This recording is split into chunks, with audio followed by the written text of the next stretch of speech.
Hello students, आज आपका topic current electricity का लेक्चर नंबर 9।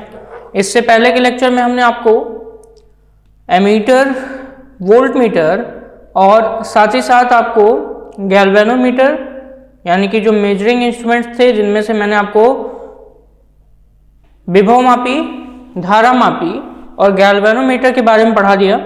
साथ ही साथ आपके जो कन्वर्जन्स थे वो भी किसके, गैल्वेनोमीटर का एमीटर में एंड गैल्वेनोमीटर का किसमें, वोल्ट मीटर में, ये भी आपको मैंने बताया। अब आपका जो नेक्स्ट टॉपिक है वो है व्हीट स्टोन ब्रिज। क्या है? Wheat stone bridge. तो चलिए हम अपने नेक्स्ट टॉपिक पे आते हैं। ये आपके मेजरिंग इंस्ट्रूमेंट का नंबर 4 था, व्हीट स्टोन ब्रिज। ठीक है, इसे हम क्या कहते हैं? इसे कहते हैं व्हीट स्टोन सेतु के नाम से जानते हैं। व्हीट स्टोन सेतु के नाम से जानते हैं। ठीक है, तो ये हो गया व्हीट स्टोन ब्रिज। चलिए, तो अगर व्हीट स्टोन ब्रिज की हम बात करें तो इसमें टोटल 4 रेजिस्टेंसेज होते हैं जिनको हम क्या करते हैं, अरेंज करते हैं।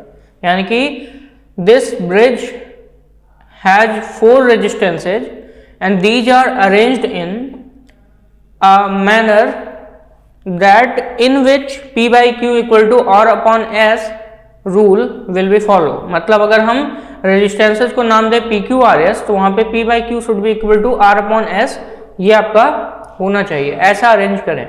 जब भी कभी P by Q equal to R upon S होगा तो हम कहेंगे जो ब्रिज है यानी कि जो सेतु है यानी कि जो व्हीट स्टोन ब्रिज है वो कैसा है, बैलेंस्ड कंडीशन में है। तो चलिए सबसे पहले हम यहाँ पर इनके डायग्राम बना लेते हैं और डायग्राम के साथ साथ हम आपको समझाते हैं कि कब बैलेंस होगा और कब अनबैलेंस होगा। तो जैसा कि आपको पता है कि व्हीट स्टोन ब्रिज में अभी मैंने बताया कि कितने रेजिस्टेंस होंगे, यहाँ पे 4 रेजिस्टेंसेज होंगे। तो एक रेजिस्टेंस इधर, फिर एक रेजिस्टेंस इसमें ऐसे नीचे की तरफ, देन इसके जस्ट ऐसे इस साइड में आपके एक और रेजिस्टेंस है, ये हो गया। और इधर से भी ब्रांच में एक और यहाँ पे क्या कर देंगे, रेजिस्टेंस हम यहाँ पे लगा देंगे। तो ये हो गया आपका 4 रेजिस्टेंस। ठीक है, कितने रेजिस्टेंस हो गए? टोटल 4 रेजिस्टेंस, जिनका नाम क्या है? जिनका नाम है P, Q, R and S। P, Q, R, S और इसके इन पॉइंट्स है, इसको नाम देते हैं A। ठीक है, इसको नाम देते हैं ए के साथ। ये मान लीजिए एक ABCD एक क्वाड्रिलेटरल हो गया, तो ये A हो गया, यहाँ पे B हो गया, ये आपका C है, ये क्या है, C है, और ये पोर्शन क्या हो गया आपका, D हो गया। ठीक है, तो ये 4 रेजिस्टेंसेज हो गए जिनको हमने किसी क्वाड्रिलेटरल के 4 भुजाओं पे एक एक रेजिस्टेंस द्वारा एडजस्ट किया है। देन हम इस A से एक क्या लगाएंगे, A से हम इस A से कहां तक, C तक जाएंगे और इसके बीच एक सेल लगाएंगे और सेल के साथ साथ एक की लगा देंगे। सेल के साथ साथ एक की लगाएंगे। तो ये हो गया आपका एक्सटर्नल कॉम्बिनेशन या एक्सटर्नल कनेक्शन। तो ये प्लस माइनस क्या है, सेल है, और सेल के साथ यहाँ पे हमने लगाया है की। ठीक है, इस BD डायगोनल में अगर हम BD बिकर्ड की बात करें तो वहां पे एक गैल्वेनोमीटर लगाएंगे और गैल्वेनोमीटर के साथ साथ यहाँ पर भी हम एक की यानी कि क्या लगा देंगे, एक कुंजी लगा देंगे। इसका नाम दे देते हैं हम, इसको हम दे देते हैं, मान लेते हैं K1 और इसको नाम दे देते हैं हम क्या, K2 का नाम दे देते हैं। तो ये जो पूरा आप देख रहे हैं कॉम्बिनेशन, ये किसके लिए है? अगर देखें तो ये है किसके लिए, आपके व्हीट स्टोन ब्रिज के लिए है। ठीक है, तो चलिए सबसे पहले इसको समझते हैं। तो व्हीट स्टोन ब्रिज क्या है? अरेंजमेंट ऑफ 4 रेजिस्टेंसेज है। ठीक है, यानी कि 4 आपके पास प्रतिरोधक हैं और उन प्रतिरोधकों का प्रतिरोध जो है वो 4 अलग अलग है, PQRS, और इनका क्या है, अरेंजमेंट है, और जिससे कि इन चारों में से हम किसी एक का रेजिस्टेंस आसानी से निकाल सकें। यानी कि व्हीट स्टोन ब्रिज जो है ये 4 रेजिस्टेंस का क्या होता है, अरेंजमेंट होता है, जिनमें से एक का रेजिस्टेंस आप निकाल सकते हैं आसानी से। ठीक है, उसके लिए भी कंडीशंस हैं। इनके जो आर्म्स हैं उन आर्म्स को क्या कह सकते हैं, ए बी बी सी, ठीक है, ए बी और बी सी, और यहीं पे हम नीचे की तरफ देखें तो ए डी और बी डी, ठीक है, इनको क्या कहते हैं हम लोग आर्म्स कह सकते हैं। अगर हम यहीं पे बात करें ए बी और बी सी को, तो ए बी और बी सी को हम क्या कहते हैं, रेशियो आर्म्स कहते हैं। क्या कहते हैं, ए बी हो गया, बी सी हो गया, इसे हम नाम देते हैं रेशियो आर्म का। किसका नाम देते हैं, रेशियो आर्म का। यहीं पे अगला जो है ए सी और बी डी, ए सी और बी डी यानी कि इनके डायगोनल्स को अगर हम नाम दें तो ए सी और बी डी, डायगोनल मतलब आपके जो क्वाड्रिलेटरल्स हैं उनके बिकड़, ठीक है, तो जो क्वाड्रिलेटरल्स के यहाँ पे बिकड़ हैं उनको हम क्या नाम देते हैं, कॉन्जुगेट आर्म्स का नाम देते हैं। इनको हम रेशियो आर्म कहते हैं और इसको हम कहते हैं कॉन्जुगेट आर्म्स कहते हैं, ठीक है। तो ध्यान रखने वाली बात, अगर हम ए बी बी सी की बात करें या ए डी डी सी की बात करें, तो ए बी क्या हो गया बी सी और ए डी डी सी की बात करें तो हम इसको क्या कहते हैं, रेशियो आर्म्स कहते हैं। वहीं पे अगर हम बात करें ए सी और बी डी की तो उनको हम क्या नाम देते हैं, कॉन्जुगेट आर्म्स का नाम देते हैं, यानी कि डायगोनल्स को कॉन्जुगेट आर्म्स कहते हैं। और वहीं पे आपके बाकी जो साइड्स हैं उनको हम रेशियो आर्म्स कहते हैं, ठीक है, यानी कि रेशियो अनुपातिक भुजा का भी नाम देते हैं। अगर यहीं पे हम बात करें किसकी, बैलेंस्ड ब्रिज की, इस व्हीट स्टोन ब्रिज का पहला पॉइंट जिसमें हम बात करेंगे किसके बारे में, अगर बैलेंस्ड ब्रिज की बात करें, ठीक है, यानी कि व्हीट स्टोन ब्रिज को कब हम बैलेंस करेंगे, तो बैलेंस्ड ब्रिज यहाँ पे हम बात करने जा रहे हैं। चलिए देखते हैं, बैलेंस्ड ब्रिज के कंडीशन में हमेशा रखिए कि दोनों की को अगर हम ऑन कर दें और अगर ब्रिज क्या हो, बैलेंस्ड हो। अच्छा, बैलेंस का मतलब क्या होता है कि ब्रिज को हम बैलेंस्ड तभी कह सकते हैं जब गैल्वेनोमीटर में डिफ्लेक्शन कितना हो, 0 हो, यानी कि इस गैल्वेनोमीटर वाले ब्रांच में कोई भी करंट फ्लो ना हो। तो हम क्या कहेंगे कि जो हमारा क्या है ब्रिज है वो कैसा है, बैलेंस्ड कंडीशन में। यानी कि अगर हम बैलेंस्ड ब्रिज की बात करें तो इसका मतलब क्या होता है, इसका मतलब होता है no any deflection, no any deflection in galvanometer branch, galvanometer या गैल्वेनोमीटर ही लिख लीजिए, no any deflection in galvanometer. और गैल्वेनोमीटर को आपको पता है कि थोड़ा सा भी करंट अगर उससे होकर जाएगा तो वो तुरंत डिफ्लेक्ट हो जाता है, तुरंत सेंसिटिव होता है इतना कि वो बता देता है कि इससे होकर कितना धारा का मान प्रवाहित हो रहा है। लेकिन यहाँ पे अभी मैं बोल रहा हूँ जब बैलेंस्ड ब्रिज होगा तो गैल्वेनोमीटर में कोई भी डिफ्लेक्शन नहीं होगा। इसका मतलब सीधी सीधी बात यहाँ से ये पता चल रहा है कि बैलेंस्ड ब्रिज का कंडीशन तभी होगा जब इसमें से कोई धारा प्रवाहित नहीं होगी। किसमें से, बीडी आर्म से, यानी कि बीडी को हम क्या कहते हैं, कॉन्जुगेट आर्म। तो बीडी कॉन्जुगेट आर्म से कोई भी धारा प्रवाहित नहीं होगी। तो ऐसे समय में यहाँ का पोटेंशियल और यहाँ का पोटेंशियल क्या होगा, बराबर होगा। जब कोई no any deflection in galvanometer then B B equal to किसके, बी डी के, मतलब potential at B will be equal to potential at D. क्यों, क्योंकि पोटेंशियल बी पर और अगर डी पर देखें तो बी पर का पोटेंशियल और डी का पोटेंशियल जब बराबर होता है तो ये बात ध्यान में रखिएगा कि अगर कहीं पे किन्हीं दो पॉइंट के बीच पोटेंशियल सेम है, ठीक है, तो उनके बीच धारा का प्रवाह बिल्कुल भी नहीं हो सकता है, ठीक है। और इसी कंडीशन में, ठीक है, इन दिस सिचुएशन, ठीक है, in this situation P by Q equal to क्या होता है, R upon S। P by Q equal to क्या होता है, R अपॉन S। मतलब अगर हम बैलेंस्ड कंडीशन की बात करें, किसके बैलेंस्ड कंडीशन की, आपके व्हीट स्टोन ब्रिज के बैलेंस कंडीशन की बात करें, तो ऐसे समय में आपका क्या होगा, P by Q equal to किसके आएगा, R अपॉन S के आएगा। क्यों आएगा, क्योंकि गैल्वेनोमीटर में कोई डिफ्लेक्शन नहीं हो रहा है, यानी कि उनके पोटेंशियल्स क्या है, सेम है। तो जो रेशियो आर्म्स होते हैं उनका जो रेशियो आता है उस दूसरे रेशियो आर्म के रेशियो से क्या होता है, इक्वल करता है उसका रेजिस्टेंस, ठीक है। तो ऐसे समय में अगर आप देखेंगे तो बैलेंस कंडीशन में याद रखिए, अगर P by Q equal to R upon S है तो इस समय आपको सीधे सीधी बात, अगर इस ब्रांच में कोई भी रेजिस्टेंस लगा हो तो उससे हमें मतलब नहीं होता है, हमें मतलब सिर्फ PQRS से होता है, ठीक है। चलिए यहीं पे अगर इनका रेशियो इक्वल नहीं है तो उस समय हम कहेंगे क्या, अनबैलेंस्ड ब्रिज कहते हैं। अगर आपको यहीं पे पूछ ले तो बताइए भैया अनबैलेंस्ड ब्रिज किसे कहते हैं, अनबैलेंस्ड ब्रिज किसे कहेंगे, तो इसी का जस्ट अपोजिट। अनबैलेंस्ड ब्रिज में क्या हो जाएगा, P/Q का जो रेशियो है not equal to R/S and here IG equal to not zero, यानी कि गैल्वेनोमीटर का जो डिफ्लेक्शन है वो जीरो के बराबर नहीं होगा, यानी कि गैल्वेनोमीटर में भी कुछ ना कुछ करंट जाएगा। क्लियर हो गया।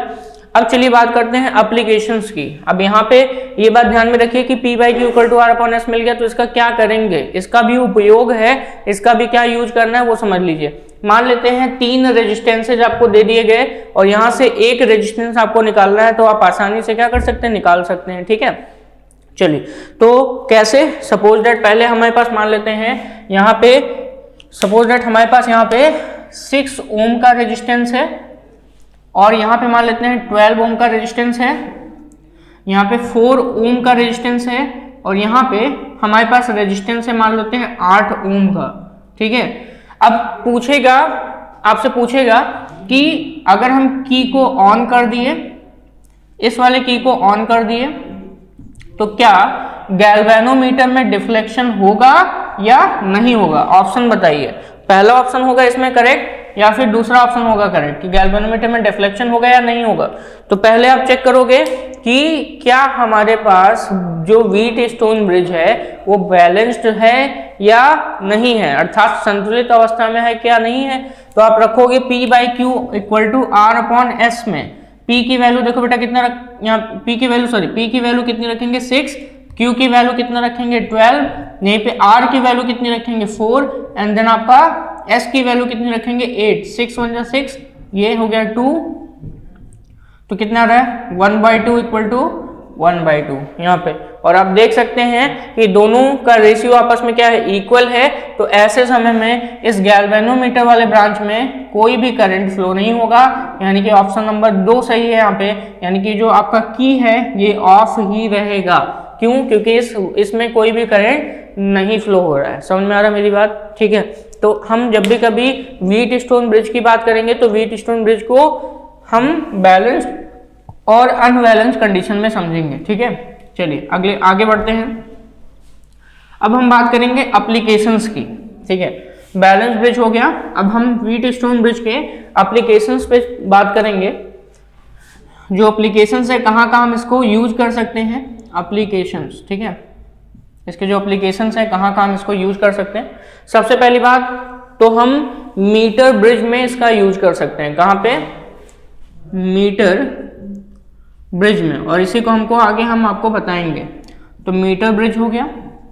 आपने सुना है post office box, post office box ये भी आपका एक है। ठीक है, साथ ही साथ ये सारे के सारे जो आपके 2 मैंने लिखे हैं कौन कौन से, meter bridge, post office box और एक और है Carey Foster bridge, Carey Foster bridge. ठीक है, कैरे फोस्टर ब्रिज ये भी एक इंस्ट्रूमेंट है जिनमें से आपका इंपॉर्टेंट जो आपके एग्जाम्स में ज्यादातर आता है वो आता है metre bridge and post office box. तो मीटर ब्रिज की बात करें तो इसका भी एप्लीकेशन किसके बेसिस पर है, मतलब इसको हम कैसे चलाएंगे, on the basis of Wheatstone bridge. यहाँ पे पोस्ट ऑफिस बॉक्स है, इसको भी, और कैरे फोस्टर ब्रिज को भी हम किससे, आपके व्हीटस्टोन ब्रिज के अकॉर्डिंग ही चलाएंगे। तो चलिए सबसे पहले इनके द्वारा हम क्या कर लेते हैं, इनके द्वारा हम, अगर हमें पता है कि जो आपका व्हीटस्टोन ब्रिज है वो बैलेंस कंडीशन में है तो हम अननोन रेजिस्टेंस का पता कर सकते हैं। ठीक है, तो एप्लीकेशन में, इन सब के एप्लीकेशंस में हम अननोन रेजिस्टेंस पता करते हैं with the help of Wheatstone bridge, यानी कि व्हीटस्टोन सेतु। चलिए अब हम अगले टॉपिक पे चलते हैं और हमारा जो अगला टॉपिक है वो है मीटर ब्रिज। क्या है, मीटर ब्रिज। तो टॉपिक नंबर 5 ये हमारा मीटर ब्रिज, हिंदी में इसको कहते हैं मीटर सेतु का नाम देते हैं, मीटर सेतु का नाम देते हैं। क्लियर हो गया। चलिए, मीटर ब्रिज ये किस पे बेस्ड है? अभी मैंने आपको बताया था ये किस चीजों पे बेस्ड है, ये भी बेस्ड है, वो भी किस पे? आपके व्हीट स्टोन ब्रिज पे, बेस्ड ऑन, क्वेश्चन आपका पूछ सकता है कि किस पे बेस्ड है? Based on wheat stone bridge, ठीक है, ठीक है, किस पे बेस्ड है? व्हीट स्टोन ब्रिज पर ये क्या है? बेस्ड है। क्लियर हो गया? चलिए, अब यहां पर अगर हम इनके डायग्राम को देखें तो डायग्राम में क्या होता है? एक वायर होती है और उस वायर की लंबाई कितनी होती है? 100 सेंटीमीटर का, ठीक है। कितना कितना लंबा होता है? 100 सेंटीमीटर, यानी कि यहाँ पे 1 मीटर लंबी वायर होती है और उस 1 मीटर लंबी वायर को हम रेजिस्टेंस बॉक्स और शंट से कनेक्ट करते हैं। किससे कनेक्ट करते हैं? शंट से और रेजिस्टेंस बॉक्स से कनेक्ट करते हैं। तो चलिए इसका डायग्राम यहाँ पे बताते हैं।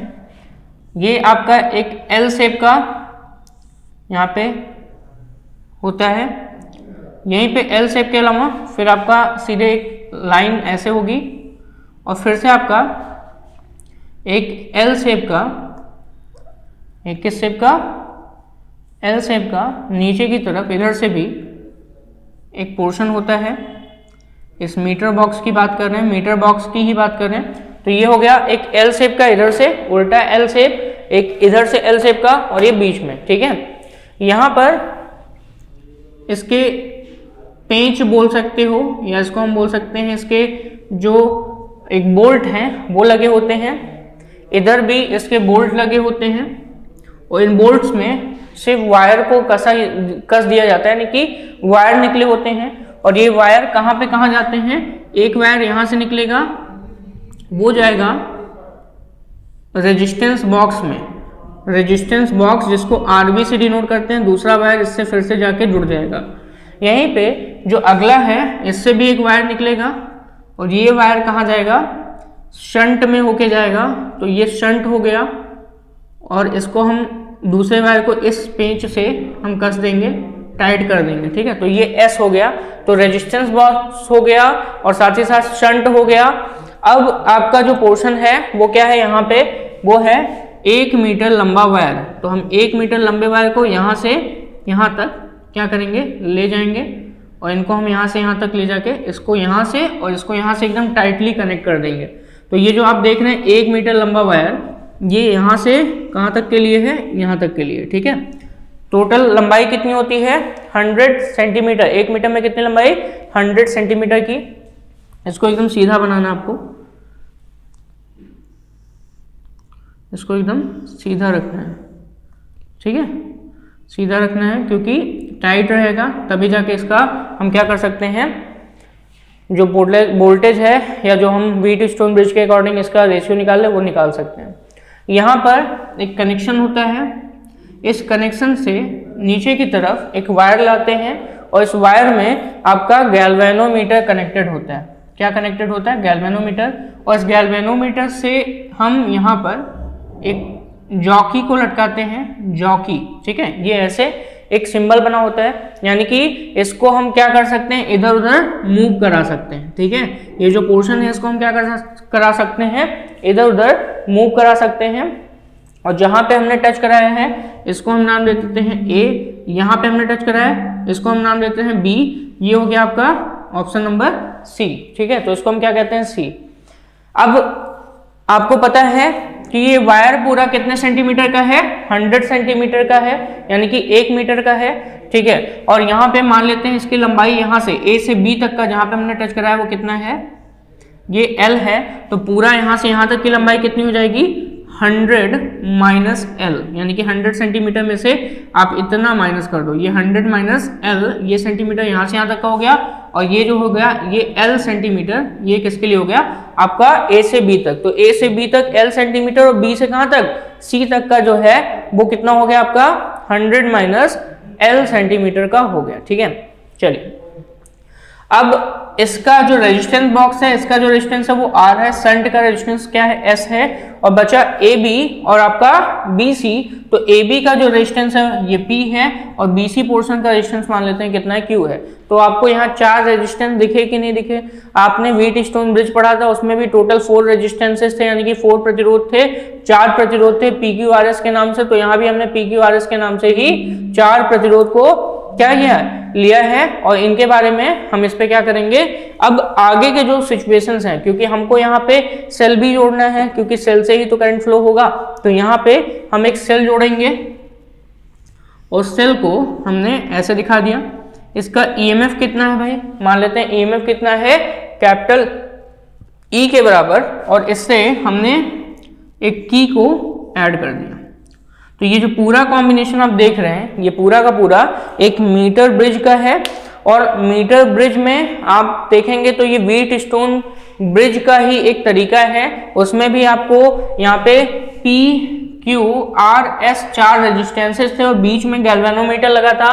तो सेम ऐसे PQRS 4 रेजिस्टेंसेस और बीच में गैल्वेनोमीटर लगा, जिसको हम इधर उधर क्या करा सकते हैं, मूव करा सकते हैं। ठीक है, जिसको हम क्या करा सकते हैं, इधर उधर मूव करा सकते हैं। ठीक है, तो चलिए, अगर हमारा बैलेंस्ड कंडीशन हो, यानी कि मीटर ब्रिज किसमें हो, बैलेंस्ड कंडीशन में, तो ऐसे सिचुएशन में हम यहाँ पे कुछ फॉर्मूले लिख रहे हैं।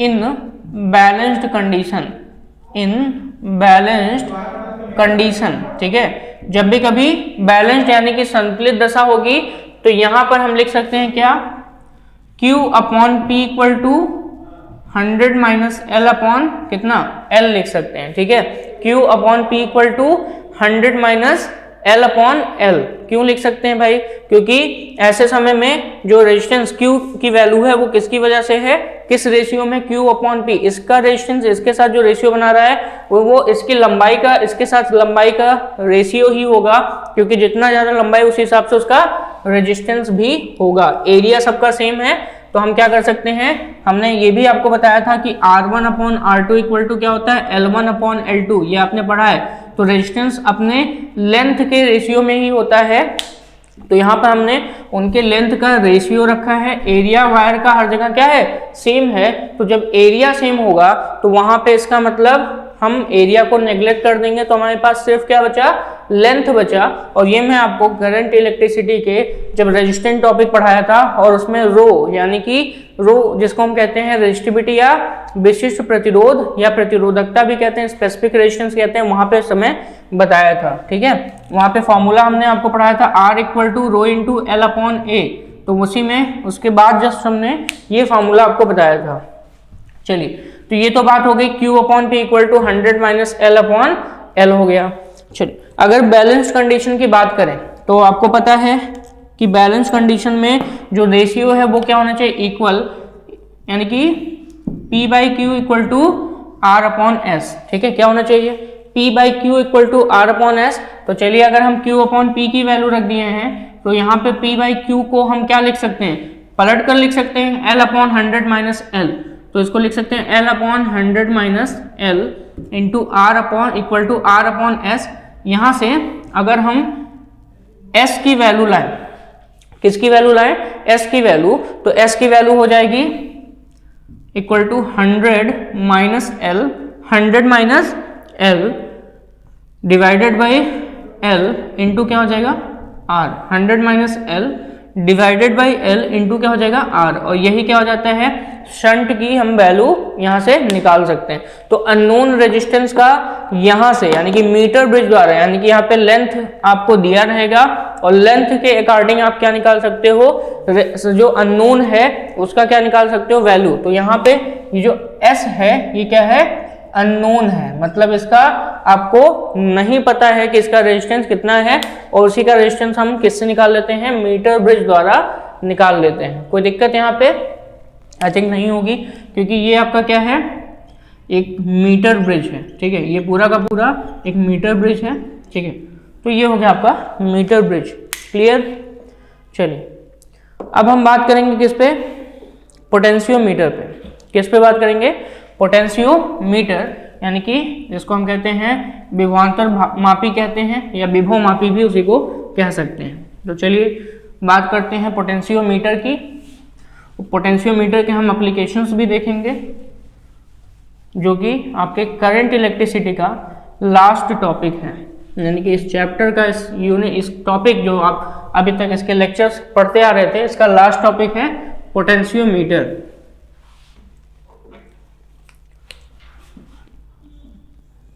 सिक्स टॉपिक पोटेंशियोमीटर, ठीक है। चलिए, पोटेंशियोमीटर की अगर हम बात करें तो जैसे कि हमने अभी अभी आपको यहाँ पर कई सारी चीजें बना के दिखाई, आपके metre bridge, Wheatstone bridge, same ऐसे ही आपका पोटेंशियोमीटर भी होता है, जिसमें आपका एक प्राइमरी सर्किट होता है और एक सेकेंडरी सर्किट होता है। प्राइमरी सर्किट में क्या क्या चीजें होती हैं, सेल होते हैं, की होता है और रियोस्टेट होते हैं, यानी कि जो रेजिस्टेंस को चेंज करने में मदद करता है। साथ ही साथ आपका जो सेकेंडरी सर्किट है उसमें आपका सेल, यानी कि जिसका ईएमएफ क्या होता है, कैपिटल ई, वो लगा होता है, ठीक है। तो चलिए हम यहाँ पर आपको इनका एक डायग्राम बना के बताते हैं, वो भी किसका, आपके पोटेंशियोमीटर का। एक सेल हो गया, इस सेल के साथ एक की लगी है और इस की के साथ एक रेजिस्टेंस लगा है, और इसे हम वेरिएबल रेजिस्टेंस या RH के नाम से जानते हैं। किसके नाम से जानते हैं, RH के नाम से जानते हैं। देन आपका एक लंबा सा वायर जो इधर उधर दोनों तरफ से कनेक्टेड है, ठीक है। ये आपका एक लंबा सा वायर जो दोनों तरफ से कनेक्टेड है, और ये हो गया आपका प्राइमरी सर्किट कंप्लीट। देन आप सेकेंडरी सर्किट बनाएंगे जिसमें सेल लगा हुआ है। सेल का जो ये टर्मिनल है इधर से कनेक्टेड है और ये नेगेटिव टर्मिनल हो गया, ठीक है। और यहीं से, यानी कि सेल के जो पॉजिटिव और नेगेटिव टर्मिनल्स हैं, यहीं से एक गैल्वेनोमीटर जुड़ा हुआ है, और इस गैल्वेनोमीटर का जो एरो का पोर्शन है इसको हम J से डिनोट करते हैं, ठीक है। इसको हम किससे डिनोट करते हैं, J से डिनोट करते हैं। और यहीं से हम इसको गैल्वेनोमीटर यहाँ भी हम लिख रहे हैं, और इसको थोड़ा सा हमने यहाँ से टच करा दिया, और एक कंडीशन में हमने इसी वायर को, इस गैल्वेनोमीटर के जो वायर हैं इसको हम 3 जगह से टच कराते हुए दिखाएंगे। ये गैल्वेनोमीटर और इसका जो वायर है वो मान लीजिए यहाँ से कहीं टच हो रहा है, इसको हम नाम दे देते हैं, सपोज दैट ये J है, ठीक है। यहाँ पे क्या है, ये J1 है, और ये मान लेते हैं हम लोग J2 मान लेते हैं, ठीक है। 3 सिचुएशंस हैं, और इन तीनों सिचुएशंस में आप क्या कर सकते हैं, पता कर सकते हैं कि जब आपका गैल्वेनोमीटर में डिफ्लेक्शन नहीं होगा तो उसी समय आप पोटेंशियल को मेजर कर सकते हैं। मान लेते हैं इसका ईएमएफ कितना है, E है। ये जो सेल है, इस सेल का ईएमएफ कितना है, स्मॉल e, इसका इंटरनल रेजिस्टेंस कितना है, स्मॉल r। की है, की को हमने ऑन कर दिया तो ये की है, और रियोस्टेट है। करंट आपका फ्लो हो रहा है, और करंट फ्लो हो रहा है तो यहाँ से भी करंट निकलेगा, इधर जाएगा, और यहाँ से भी करंट इसमें फ्लो होगा तो ये इधर जाएगा, सारे करंट, ठीक है। ये आपका ये हो गया सिचुएशन। तो प्राइमरी सर्किट कौन है इसमें, ऊपर वाला, इसे हम नाम देते हैं कौन सा सर्किट, प्राइमरी सर्किट का नाम देते हैं, यानी कि प्राथमिक परिपथ। और ये जो है आपका, इसे हम नाम देते हैं सेकेंडरी सर्किट, यानी कि जिसे हम नाम देते हैं द्वितीयक परिपथ का। तो प्राइमरी सर्किट इसे कहते हैं, इसे क्या नाम देते हैं, प्राथमिक परिपथ। पोटेंशियोमीटर का कौन सा परिपथ, प्राथमिक परिपथ। और यहीं पे इसे हम कहते हैं द्वितीयक परिपथ, ठीक है। तो ये हो गया आपका एक तरीके से पोटेंशियोमीटर का स्ट्रक्चर, ठीक है। तो पोटेंशियोमीटर में जो जो चीजें हैं उनको मैं बता दूं। ये J को क्या बोलते हैं, जॉकी। इसका काम होता है इस वायर पर, ये जो वायर है उसको नाम देते हैं A, और इसको नाम यहाँ पे नाम देते हैं पॉइंट को B। तो इस वायर पर ये स्लाइड कर सकता है, यानी कि जॉकी का काम होता है वायर पर स्लाइड करना। यहीं पे कैपिटल R हम ले लेते हैं, इसको कहते हैं resistance of potentiometer wire, resistance of capital R, resistance of potentiometer, resistance of potentiometer wire, मतलब ये जो वायर है बीच में ए बी के, इसका पोटेंशियोमीटर, इसका रेजिस्टेंस कितना होगा, यहीं पे रो को हम बोल सकते हैं स्पेसिफिक रेजिस्टिविटी या resistance of potentiometer wire, potentiometer wire, यानी कि जो वायर है उसका जो रेजिस्टिविटी है वो आपका क्या है, रो के बराबर है। ठीक है, तो यहां पर अगर पोटेंशियल डिफरेंस की वैल्यू हम निकालना चाहें, ठीक है, तो उसके द्वारा हमको क्या करना होता है, इस जॉकी को क्या कराना होता है, शिफ्ट कराना होता है।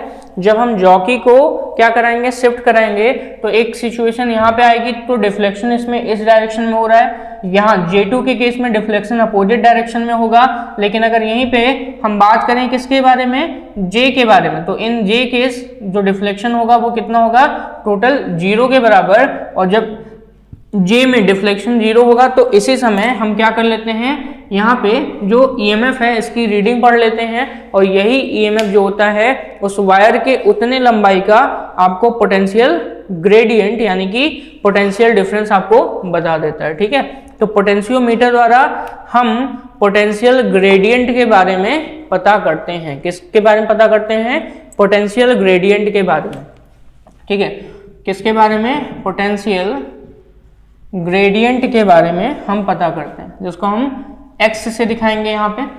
तो पोटेंशियल ग्रेडियंट क्या होता है, ठीक है, पर यूनिट लेंथ के अकॉर्डिंग अगर पोटेंशियल डिफरेंस क्या हो, कम हो, मतलब अगर हम क्या करें, ग्रेडियंट का मतलब होता है एक ढलाव यानी कि कमी बोल सकते हो, तो इसको हम पोटेंशियल ग्रेडियंट या इसको हम कहते हैं विभव पतन, इसे हम क्या कहते हैं, विभव पतन भी कहते हैं। ठीक है, या विभव प्रवणता के नाम से जानते हैं, किसके नाम से, विभव प्रवणता। ठीक है, पोटेंशियल ग्रेडियंट को क्या नाम देते हैं हम लोग, विभव प्रवणता, मतलब पर यूनिट लेंथ के हिसाब से, यानी कि जो विभव यानी कि पोटेंशियल में जो कमी आती है या चेंज होता है उसी को हम क्या कहते हैं, पोटेंशियल डिफरेंस, यानी कि पोटेंशियल ग्रेडियंट का नाम देते हैं।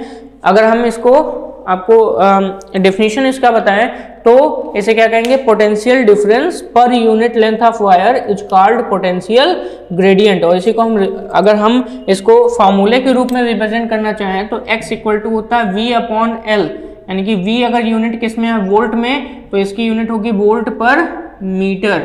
पर यूनिट लेंथ के अकॉर्डिंग पोटेंशियल जो होता है उसी को या पोटेंशियल डिफरेंस को हम क्या कहते हैं, आपके पोटेंशियल ग्रेडियंट का नाम देते हैं। यहाँ पे फॉर्मूला अगर देखें तो x इक्वल टू होगा V/L, जो कि मैंने लिखा है अभी भी, और V इक्वल टू क्या होता है, I इंटू R, तो यहाँ पे I इंटू R/L हो जाएगा। तो यहाँ पे V/L I इंटू R, और अगर हम I यानी कि करंट की बात करें तो I will be depend on the total EMF upon total resistances.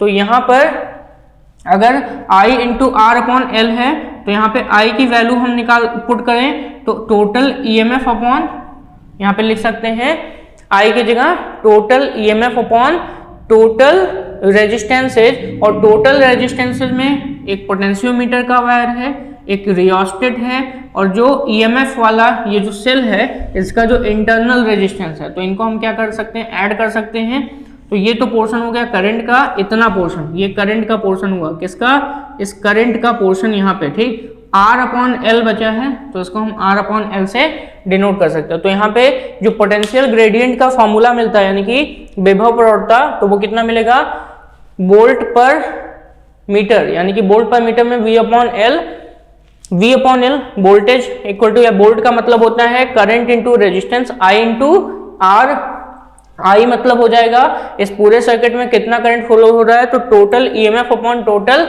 Resistances. तो यहाँ पे प्राइमरी सर्किट में जो करंट फ्लो हो रहा है I, उसकी value total EMF upon total resistances हो जाएंगे। और इसकी वैल्यू कैसे निकालेंगे, E upon R plus RH plus R। R क्या हो गया, इस वायर का रेजिस्टेंस हो गया, RH क्या हो गया, रियोस्टेट का हो गया, और यहीं पे स्मॉल r किसका हो गया, इस ऊपर जो सेल है प्राइमरी सर्किट में लगा हुआ, इसका जो इंटरनल रेजिस्टेंस है जिसे हम कहते हैं आंतरिक प्रतिरोध, उसकी वैल्यू होती है। क्लियर, चलिए, तो ये सारी चीजें आपकी किसके बारे में थी, ये सारे आपके अगर देखें तो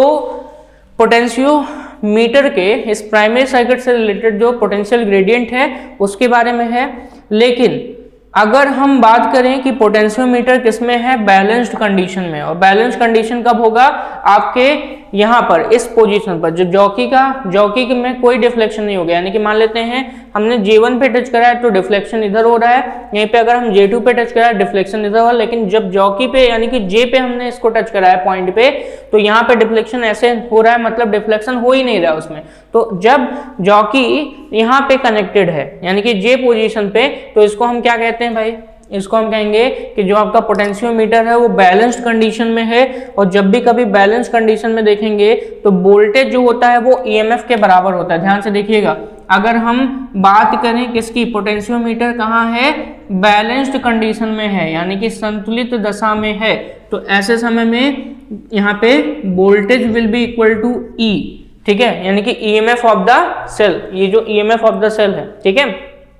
तो जहां जहां हमने V लिखा है अगर वहां हम E लिख दें तो यहां से मिल जाएगा हमको, बैलेंस कंडीशन में है तो यहां से EMF इक्वल टू क्या मिल जाएगा, X into L. EMF equal to क्या मिल जाएगा भाई, EMF इक्वल टू मिल गया X इंटू एल, और वहीं से हम सारी वैल्यू पुट करके यहाँ पे वैल्यू को निकाल सकते हैं, जैसे कि X इंटू एल, तो X की वैल्यू पुट कर देते हैं हम यहाँ पे, चलिए X की वैल्यू पुट कर देंगे तो E बराबर, यहाँ इसके लिए बता रहे हैं EMF के लिए इन बैलेंस्ड कंडीशन, ये पूरा फॉर्मूला है यहाँ से लेके बैलेंस कंडीशन के लिए, तो E equal to X into L, X की वैल्यू पुट करें, एक्स की वैल्यू हो जाएगी V upon L into L, ठीक है, क्या हो जाएगा V upon L into L, यहाँ पे L क्या था, V अपॉन एल क्या था, पोटेंशियल ग्रेडियंट जिसकी वैल्यू थी, ठीक है, वैल्यू पुट करते हैं V अपॉन एल की, तो V अपॉन एल की पूरी वैल्यू इतनी है, पुट कर देते हैं E upon R plus R H plus small r into R upon L, और साथ ही साथ यहाँ पे क्या है, स्मॉल एल। तो ये पूरा ईएमएफ का फॉर्मूला है, किसका फॉर्मूला है, ईएमएफ का फॉर्मूला है, ठीक है, किसके लिए, सेल के लिए, ये आपका ईएमएफ का फॉर्मूला है, जहां से हम इसका ईएमएफ, किसी भी सेल का ईएमएफ क्या कर सकते हैं, पता कर सकते हैं, ठीक है। चलिए, तो ये तो बात हो गई किसके बारे में, आपके पोटेंशियोमीटर के बारे में। और पोटेंशियोमीटर की मदद से अगर हम इसके एप्लीकेशंस की तरफ जाएं तो पोटेंशियोमीटर द्वारा हम किसी भी प्राइमरी सेल का क्या निकाल सकते हैं, इंटरनल रेजिस्टेंस पता कर सकते हैं, और साथ ही साथ हम कंपैरिजन भी कर सकते हैं किसके किसके बीच, हम इसके साथ साथ अगर हमारे पास दो सेल हों तो इन दोनों सेल्स के बीच हम क्या कर सकते हैं, कंपेयर भी कर सकते हैं। तो with the help of potentiometer we can calculate resistance of primary cell, मतलब इस सेल की बात कर रहे हैं, और हमारे पास अगर दो क्या हों, सेल्स हों, तो उनका हम ईएमएफ भी एक दूसरे से क्या कर सकते हैं, अर्थात विद्युत वाहक बल को भी हम क्या कर सकते हैं, यहाँ पे उसको कंपेयर कर सकते हैं, ठीक है। तो ये तो बात हुई आपके किसके बारे में, पोटेंशियोमीटर के बारे में, ठीक है। अगर यहाँ पर हम पोटेंशियोमीटर के बारे में बात करें तो ये सारी चीज़ें हमने आपको बता दी कि एप्लीकेशंस कहाँ कहाँ होगा, रेजिस्टेंस निकालने में भी इसको हम यूज कर सकते हैं, और साथ ही साथ रेजिस्टेंस के साथ साथ हम इसको कहाँ पे यूज कर सकते हैं, ईएमएफ का कंपैरिजन करने में भी यूज कर सकते हैं। तो आज जो आपका करंट इलेक्ट्रिसिटी का लेक्चर नंबर 9 है, इसमें आपका करंट इलेक्ट्रिसिटी पूरा क्या हो गया, कंप्लीट हो गया। हमने आपको स्टार्टिंग से लेकर जो अंत तक पोटेंशियोमीटर का है केस, वो सारी चीज़ें बता दी। तो ये चैप्टर आपका क्या हो गया, कंप्लीट हो गया। Thank you so much.